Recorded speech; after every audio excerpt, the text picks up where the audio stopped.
All right, so we are here on Lucas Studio and we will talk about pie charts and donut charts. So, when we talk about pie chart, we are talking about a very popular chart that is used by lots of data analysts. Most people use it incorrectly. The most important thing is that everyone tries to use this very popular chart without regard to whether it is used the right way or the wrong way.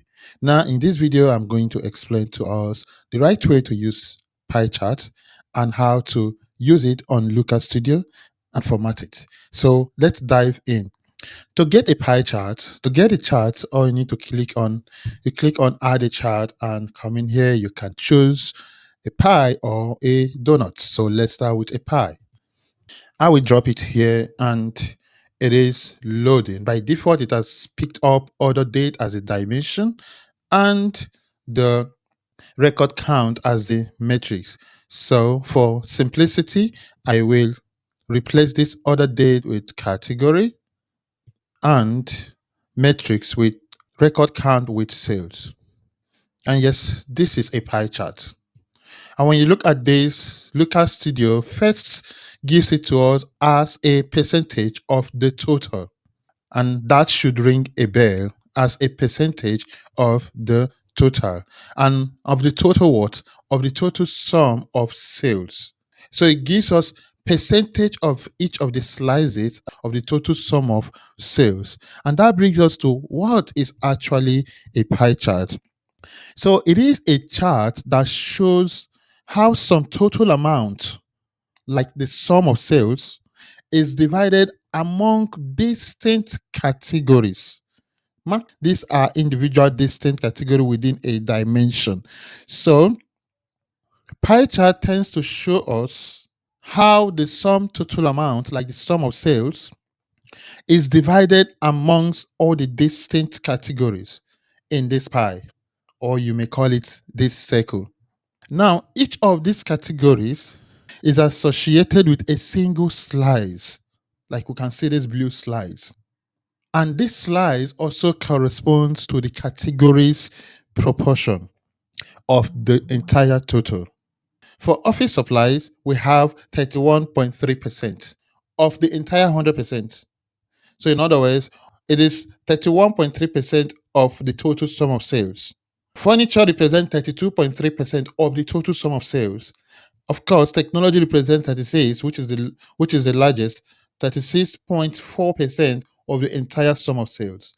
Now, assuming you don't want to represent it this way, you can also represent it as ordinary numbers like values. When you go to style, you come down here and change it to value, and the numbers come. Now, with this, how do we know how and when to use a pie chart? And that's a very important question everyone needs to know before they go ahead to use a pie chart. Good. To use a pie chart, you need to understand that if the metrics in each of the slices don't sum up to the total sum, then pie charts is not the right chart for it. All right, so let me explain more. A pie chart should only be used if the sum of the individual parts, like the slices, add up to a meaningful whole, like sum of sales. But if it doesn't, like I'm going to demonstrate to you, then you cannot say pie chart is the right chart. And let's try to demonstrate it. I'm going to duplicate this chart. All right, so let's do this. I have a duplicate. Let's go into the matrix and click here, change it from sum to average. So we have the average sale. Remember, this still remains the sum of sale. This is the average sale. Now, for it to make sense, let's get a card. So I'll get a card visual. I'll use this. I use this for here. This is the sum of sales. Let me copy and paste. I'm not going to use sum of sales here. I will use average sales. So this and this are together, this and this are together. And when you look at this, the technology, the furniture and office supply actually sums up to this total sales, sum of sales. But when you come to the average sales in technology plus average sales in furniture plus average sales in office supplies do not sum up to the of the entire average sales. So in this case, with averages, you can agree with me that pie chart is not the best to use. So now I am sure this is clear. When you are using pie charts, ensure that the individual slices make up a total sum. If they don't, then that's not the right thing to use. They can make up the total sum in number or in values, or they can make up the total sum in percentage. All right, so that I believe is clear. Let's move on to formatting this beautiful chart. Because as soon as you understand how to use this beautiful chart, the beauty starts coming out real. But when you don't understand it, you abuse it. That is a fact. I can tell you a lot of people do this. So this data is pulling from a supply chain, which you know, that's the data we have been using. And the category we are using is dimension, and the dimension we are using is a category. We can also have another dimension in form of a drill down. So if I enable this drill down, that also gets enabled up here. Then I can come in here and add something like, let's see what we can add here. Let's add state. Yeah, I think, yeah, I'm happy with state. Right, so we have it there. Let's bring it up here, and let's make our category the first one. That's where we wanted. So now we have a drill down. We can drill down to states because we are on category. We can drill down to states. Can drill up to category, and you can have as many dimensions as possible depending on what you how you want the drill down to happen. And the drill down really needs to make sense for you to actually use it. So let's move on to the next one. If I want the default dimension to be category, then I will leave it as category. If I want it to be state, I will go make it state. And it's only common sense. If you want it that way, you move this up. So that is how to go about that. Let's move down to metrics. Our metrics here is sales, and it is sum of sales. I can come, if I click on this pen icon, I will get other types of aggregation I can perform on this chart. So I could do average, count. I can also rename my chart. I can change the data type. And of course, these are the default formats. So we also have different formats if we can use here for the data type, but let's keep it as it is. So let's move on to the next one.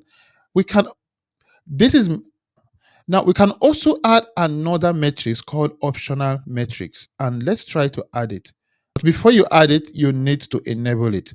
So I will enable this, then I'll pick my profit. Let's also add quantity. All right. Quantity, please come on. Yeah. So I have my quantity. But right now we're still working on sales. If I want to use this, all I need to do, as we've always done, come to optional metrics, which is a very fantastic functionality that Lucas Studio gives to us. Pick it up, and I am happy. I am working at it now on the profit level. That is state by profit. I can say the quantity by state, sales by state. And this is a very fantastic tool we have here. No need to duplicate the chart, just have optional metrics and you're good to go. Also can sort it, can choose how we want to sort it, can sort it by sales as it is, or by profit or quantity, or any particular dimension we want to sort it by. And yes, we can also add filter to it. We can click on filter and add any filter rule. These are the previous filter I had. I can create a new one. It's up to you how, if you want to add that. Okay, so that's it on the setup. Let's go to style quickly. On the style, we have the chart title. So name it sales proportion. And when I do that, I can come in here, increase my font size to 20, change my font type. I like Arial, and I can make it bold. And watch out on the title, I can make it bold. I could change the color to represent some of my favorite colors, and that's actually my favorite color in design. I can make it italics if I want. I can underline it however I want, whatever I want. It looks like underline, looks good on it. Can make it left align, center align, and right align. Of course, right align does not give us much. This does a good job, but let's leave it at left align. We can have this name up there or we can have it at the bottom. Just depends on your preference. Good. That's it about the title. Let's go on to the number of slides. By default, Lucas Studio says you can have you can have 10 slices. And if you have more categories in any of the dimension you chose, you can actually aggregate them as order. That's what Lucas Studio does. If you think 10 slices are so much, you can then come in here and reduce it to like five. Total of five slices. So the first four in terms of sales will appear and then others will be aggregated. Or the first four in terms of profits, depending on what you want, can come in here. Oh yeah, all right, in terms of profit, first four in terms of profit. And as you can see here, so we can see like Washington has the most profit. Mind you, this is not sorted. So when we sort it, they will be organized. And then we have California, followed by New York, and Michigan. Then the other ones, the Michigan have others. And then when you look at this, if you chose to represent this in percentage, you will notice that these four states is actually where we should spend most of our resources, especially in marketing, because this is the four states that you can call them, if you like, the big four. That is our main source of revenue. After these four states, others can follow. So with this type of chart, it begins to give you insight into understanding what is actually important and what it's not. Now, sometimes I see lots of people use pie charts to represent so many categories. So I will honestly recommend that you don't do that. If you need to represent more than three categories, or I would say more than four categories, why don't you use bar charts or column charts? That it is more flexible and it does a better job than pie charts when it has to do with when the categories are much. But the beauty of it is that Lucas Studio has given you that privilege to reduce the number of slices so that every other thing will just be in orders and you focus on the places where your most revenue is coming or your most profit is coming, and others can just be others, and you can have a different plan for others that do not fall in that category to ensure that you reduce the churn rate and increase customer retention. Okay, so and that is it on this five slides, and you group the orders. Okay, so the next is the dimension. I can come here and have single color or slice order. Let's say single color. That's the way it appears, and this actually looks neat. For me, I prefer using maximum of two colors in my dashboard. Uh, so this looks actually neat. If that's what you want, you can also come in here, slice color, and then you choose the colors you want. So I can come here. I don't want this yellow. I think I would prefer it to be a bit this red or this darker red. So it just depends on what you want. You can also come into dimension value, and then at this point you then have this other option. Come in here and choose to change the color you want. If I go to, right, so let me check. I have California, so I could come to California and change it to gray. All right, so I'll change it to green, and then that works. So that depends on whatever you want or that works for you. But this will always be my choice, except if I have the privilege to use so many colors, then I can come in here and play with it. Or this can also work. It just depends on what you want. So the next is, let's come in and work on, when we started, we picked this pie chart. We could also have started with the donut chart, but there's no need for that because we can actually control the radius here. So I'll click here and increase the radius depending on how you want. So let me make it. Okay, so I think I like this. At least it's accommodated all my numbers, so I am happy with this. Let's move on. Let me keep my number on single color. Yeah, I love single colors. The next is label. Now that I have single colors, so let's change the label to, all right, so let's make it a bit this color. That's like red. Okay, so I am happy with that. I can change the size if I want. I can increase the font size. So let's make it 30. So that's too big. All right, so I can come in and make it, okay. Yeah, 12 makes sense. And change the font type, be consistent, we use Arial, and the value, and here we can change it to percentage, or you can leave it as value as it was. Let's also check the label. So, but this will not give make much sense to us. So this is what we are used to, either percentage or value. I'll leave it at value, and I will continue. We're done with this. Let's look at the at the legend.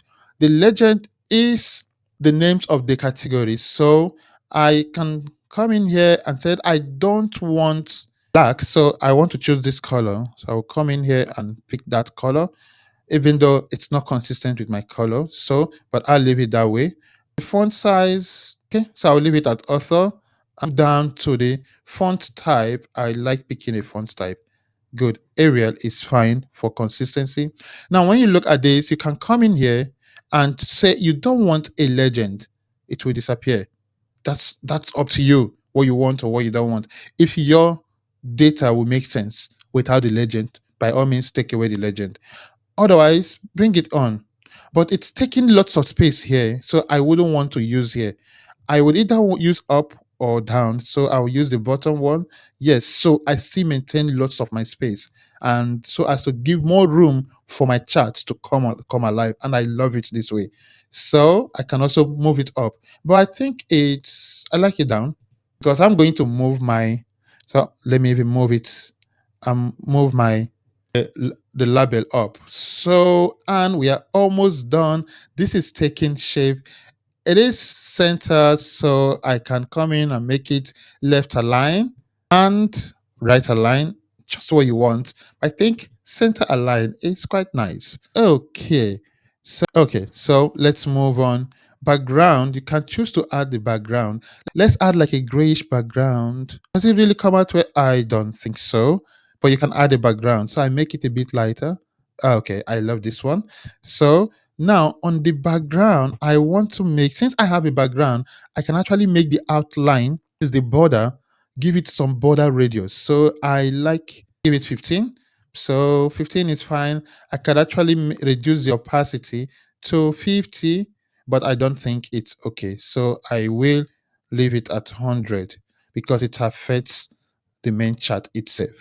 Good. So I will come in here, border color. Do I want it? Let's see. I don't necessarily need border color, but since I have gray here, let me have a dark gray border color so it will be obvious, and give it like weight of 3, maybe a little thicker. You can see, you can feel it at the edge, and like it at solid. So, and that is fine. You can also choose the other ones, dotted, dash, or double, and that is fine. So do you want a chart header? I always leave it, my chart header, which is this. I want it only when I hover, and that's much more neater. And that is it. How to create a beautiful pie chart or donut chart, as you may, anyone you want, in Lucas Studio.